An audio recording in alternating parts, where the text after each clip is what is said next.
wëy di gën a yaatal live bi maanaam di ko partager di aimer itam waaye tamit di commenter wax li nga xam ne moom moo di seen xalaat ci ponk yi nga xam ni fas yéene nañ ko waxtaanee tey ci bile jotaay donc fi ñu koy ubbee El Hadj Rawane est-ce que dañu dem ci discours d'un Africain lambda bi ñu faram-fàcce ko présenter ko ñi nga xam ne ñoom ñoo di internautes yi donc ñoom ñi nga xam ne ñoom ñoo ko doon xaar donc mu ngi noonu discours d'un Africain lambda mu doon œuvre bi nga xam ne moom ngeen doon xaar boobee ba tey mu doon éveil et des consciences pour l'éveil des consciences et la souveraineté africaine. waaw pour l'éveil des consciences et la souveraineté africaine donc mu ngi noonu discours d'un Africain lambda disponible na jamono ji El Hadj Rawane lan lañ ci mën a xaarandi ak lan la ñu mën a def ngir jot ci li nga xam ne rek moom moo di œuvre bi mën ci jariñu comme ñëpp en tant qu'Africain.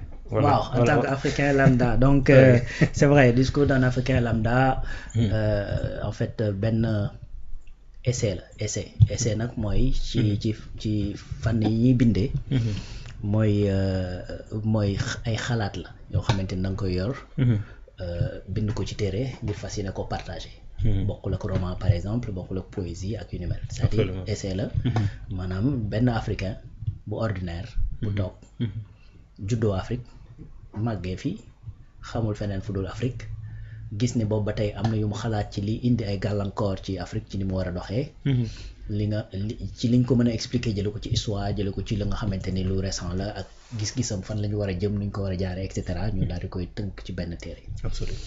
li nga xamante ni moo def déclic bi mooy dafa am bis ma def benn post def ko sur Facebook di wax ci le fait que soo yëkkatee dara mu am ñoo xamante ni dañuy ñëw di xeex contre loolu ñu baal ma rek donc ma doon wax ci loolu ma ni à chaque fois boo yëkkatee dara boo bëggee xam ndax li nga yëkkati rëy na wala rëyul ak naka la toll xoolal li lay contre pour loolu am nan la toll d'accord plus buñ lay contre plus nga war a xam ne li nga yëkkati lu rëy la parce que boobu li taxoon may wax loolu mooy déjà base française yi bi mu fi jógee nga gis ñenn ci fii ci biir réew mi taxawoon di wax naan base yi waruñoo fay génn dañ fi war a rester nga gis ni effectivement Ousmane Sonko bi mu génnee également di wax yenn blocage yi nga xamante ne am na ak yu ni mel ñu teg ci ay fan mu am centenaire u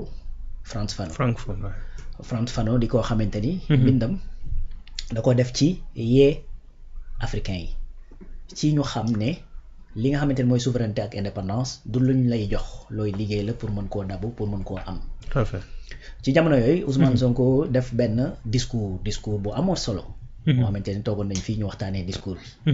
mu doon discours boo xamante ni man dama ko liiraat ko muy discours 28 pages seetaan vidéo bi seetaanaat ko parce que tellement li mu ci wax dafa am solo. mais bi ma ko defee loolu yëpp ba pare. maanaam li ma ci retenir mooy.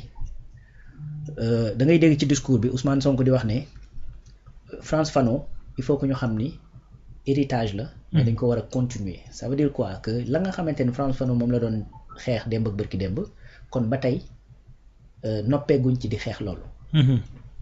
kon la valable woon ba muy kaas di naan Afrique amul souveraineté.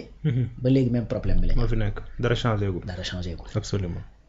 non Frantz Fanon 1961 la décédé 1961 ak léegi ça fait 64 ans.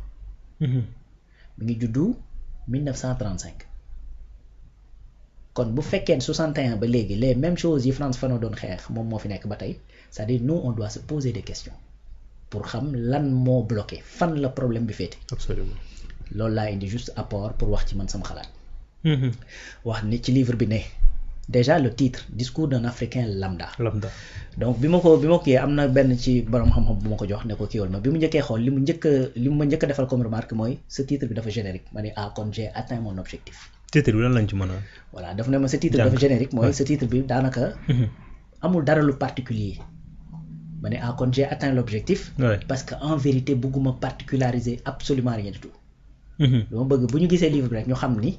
ku ordinaire koo xamante ni du ay ndombay tànk du ab richesse bu rëy du xam-xam bu yaatu du am njàng mu sori c'est-à-dire un Africain lambda un Africain ordinaire tout à fait. un Sénégalais ordinaire moo am un regard sur des défis extraordinaires yoo xamante ni moo ñuy xaar te ça c'est la vie quotidienne c'est-à-dire Sénégalais boo xëy bu ne muy ki am ak ki ñàkk c'est-à-dire loolu mooy dañuy toog di xalaat man nan laay def ba génn ci. nan la ñuy def ba Afrique ñu mënal suñu bopp nan la ñuy def ba yenn problème yi doot fi am et cetera donc regard boobu laa indi pour que ñu xam ni c'est-à-dire cette question. tontu bi du nii ay institutions du nii juste ay autorités déedéet tontu bi c'est chacun kenn ku ci nekk yaay xool ca la nga ne. d'accord nga def ci sa kéem kàttan ngir loolu soppeeku. bu ku ci nekk soppee yow la nga yor bu ñu defee la somme bu ñu dajalee soppeeku yooyu rek yi fiy dox. donc day tàmbalee ci kenn ku ci nekk. moo tax. bi ma nee discours d'un africain lambda ma teg ci. pour l'éveil des consciences. pour l'éveil des consciences. et la souveraineté africaine parce que cette souveraineté bi ñuy daw boobu ba tey. c'est-à-dire la condition sine qua non mooy ñu yeewu ci ne amuñu ko. yeewu ci ne fan la ñu war a mën a jaar pour yegg fa. yeewu ci ne faaw nag dafay laaj fulla ak fayda mais également dafay laaj de la persévérance maanaam ñu def ko dans la durée du xëy sotti. absolument il faut que ñu ànd ko patience. donc conscience souveraineté boobu donc conscience bi moo koy jiitu pourquoi waxuma réveil parce que je veux pas avoir la prétention di wax ne ñun dañuy nelaw. moo tax ma wax éveil parce que lu éveillé nelawul. absolument. c'est-à-dire li ma bëgg a wax mooy. comme yeewu nañu wëy di yeewu rek waaw nelaw waratuñu. dañuy wëy di yeewu di progresser. parce que nag am na ñoo xamante ni feeñ nañ. te tàmbali di yee. ñi nga xamante ni feeñ nañ te tàmbali di yee mën nañ ci démarrer ca Frantz Fanon mën nañ ci démarrer ca Cheikh Anta Diop mën nañ dem ca Thomas Sankara mën nañ dem ci Ousmane Sonko mi tey. tu vois donc c'est ça que j'essaie de partager ma def ko nag ay pàcc. voilà wax ne il faut que d'abord ñu xam ñun ñooy ñan xam ñun ñooy ñan mooy xam suñu taarix xam fan lañ jóge fan lañ bawoo xam ni colonisation bu fi amee itam xëy na jaay nañu doole mais résistance yàgg naa am. Afrique yàgg naa bëgg dignité tu vois. donc xam suñu histoire approprié wu ko xam ne lii mooy suñu moomeel xam sa histoire mooy xam sa cosaan xam sa culture xam yow lan moo sa ay valeur ak lan nga moomul loolu dafay interpeller ci question bii ñuy wax ci LGBT yeeg ñoom. donc loolu bu ñu ko xamee ba pare. xam suñu bopp c'est-à-dire di nga mën a nag xool yow fan nga jëm parce que en vérité boo amee ambition. nan laa koy tuddee ci boo bëggee dem de l'avant te amoo vision xamoo foo jëm da ngay tëlëx rek. absolument voilà donc il faut que ñu xam suñu démb xam lan mooy Afrique xam lan mooy africain bu ñu noppee ci loolu xam effectivement lan moo ñuy gàllankoor boobu ba tey mooy li may tuddee cette illusion d'impuissance. gëmloo ñu ne ñun mënuñu dara.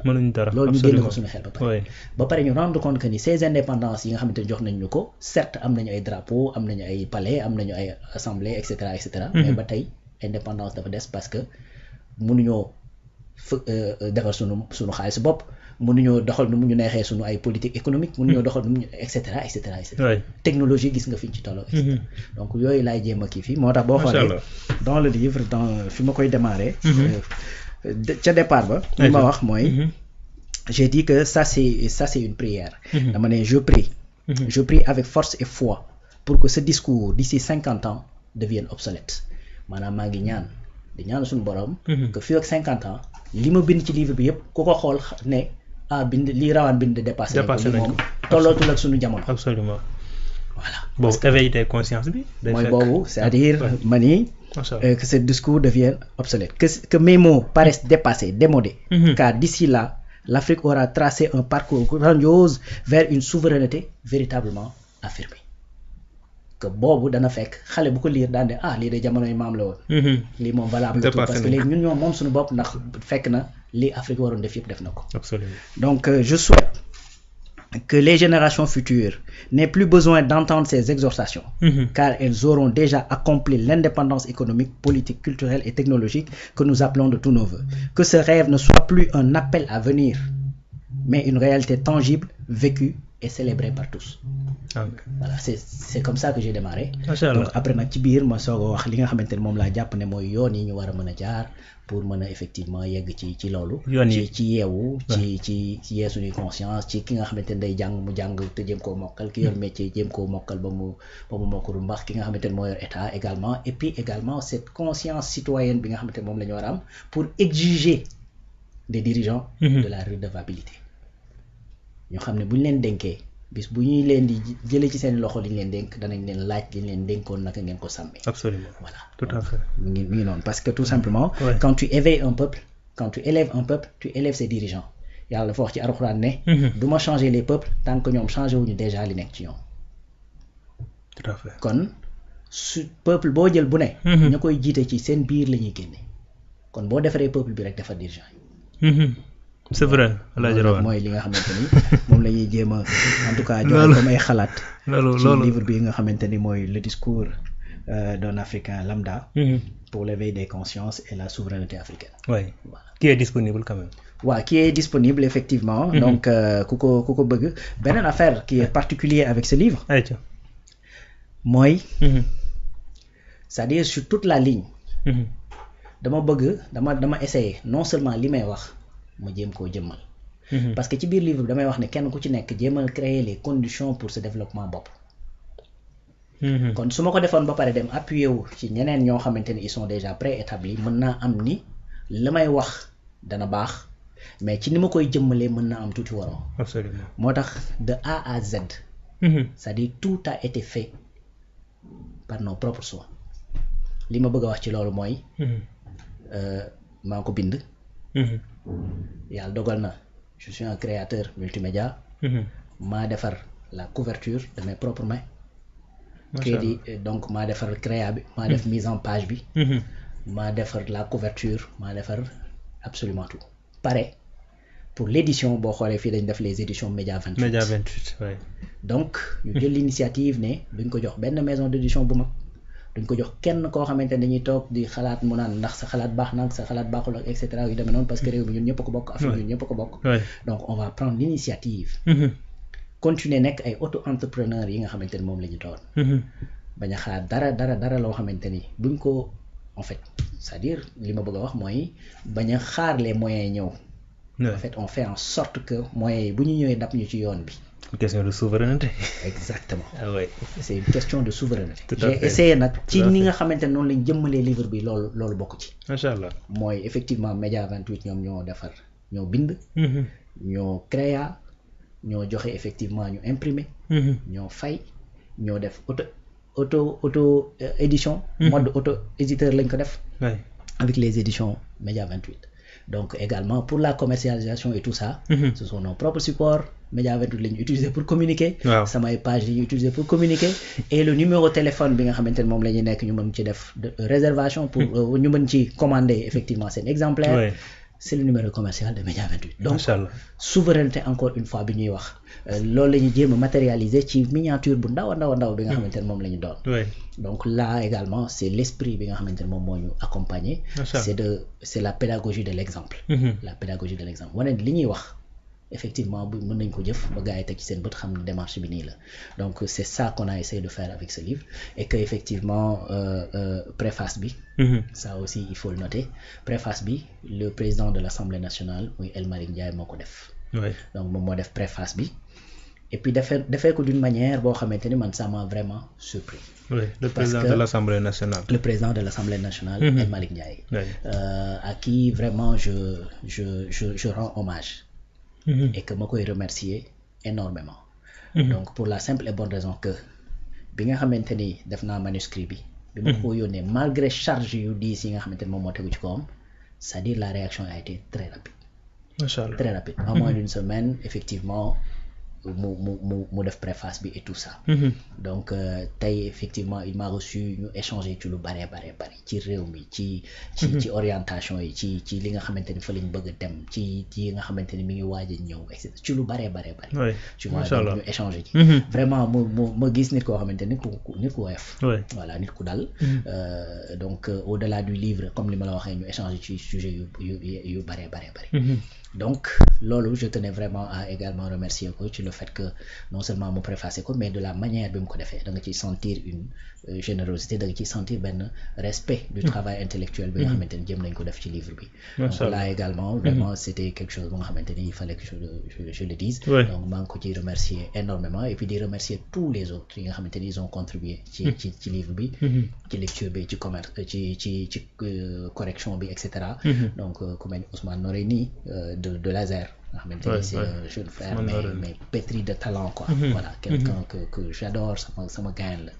Donc doyen Pape Sadio Thiam moom aussi vraiment mention spéciale. C'est un mentor xam nga c'est une référence donc mi ngi noonu Pape Ousmane Cissé sans limite Omar Diop sans limite donc moom aussi ku ci mel Ndeye Absa Gningue donc nga banque africaine de développement bokk aussi ci comité bi nga xamante ni moom mooy saytu li jëm ci wàllu new deal technologique beeg yu ni mel donc moom aussi di ko remercier également bien évidemment ma famille donc sama papa sama yaay donc sama soxna Ndeye Mati maa ngi koy siyaare bu baax a baax moom xam na man xam naa pour la petite histoire maanaam dañ nekk ay gain pendant presque 10 ans avant muy nekk sama soxna donc ay lonko lañ quoi sa xarit la waaw ay lonko lañ quoi tu vois donc ma koy jaajëfal aussi pour sa présence et son soutien suma ay doom également suma xarit yi mes amis d'enfance et tout ça donc ñoom aussi di leen remercier bu baax et puis j'ai profité rendre hommage à 2 personnes ci livre bi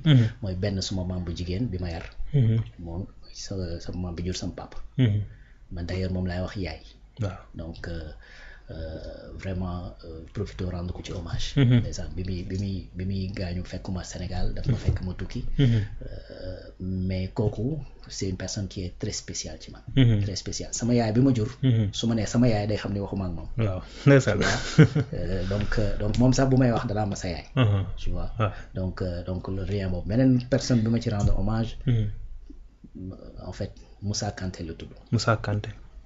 Moussa. C'est le prototype même. de nan la un jeune bu bëgg réewam dox war a mel.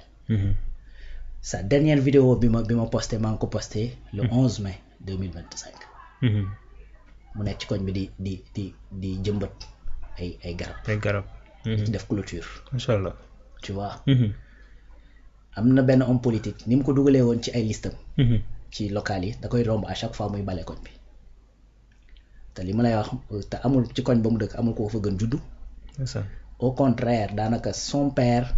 moo tax moom la jël papaam daanaka man mii. am na année yoo xamante ni sama inscription ak samay fourniture école moom ko doon jox te noonu la ko doon defee quartier bi yëpp.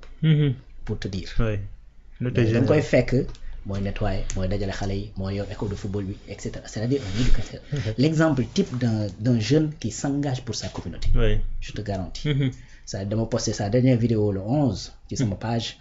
Des gens ont réagi pour bi ma koy posté dama ne chaque quartier du Sénégal boo amoon un Moussa Kanté réew mi dox. Le 14 mai il était parti. C'est un pote quoi. C'est un frère quoi. Très sincèrement. Quelqu'un boo xamante ni son départ bokk na ci yi nga xamante ni. waaw am na lu ma def. Donc j'en ai profité pour rendre hommage parce que malheureusement. loolu lañ desee quoi. rendre hommage ñaanal ko et puis taxawu njabootam bi fi bàyyi. Tout à fait amiin yaa rabbi. waaw mi ngi noonu donc. voilà donc mi ngi noonu. Moussa yàlla na ko yàlla yërëm. amiin yaa rabbi amiin. Amen. C'est ça la vie. Donc rendre nga ko hommage, il va être très fier de vous. Donc mu ngi noonu en tout cas discours d'un Africain lambda yemb na ci ñi nga xam ni bëgg nañ ko wala bokk am nañu yéene xam dëggantaan lan moo nekk ci biir contenu bi donc ñoom mën nañu ko daal di jënd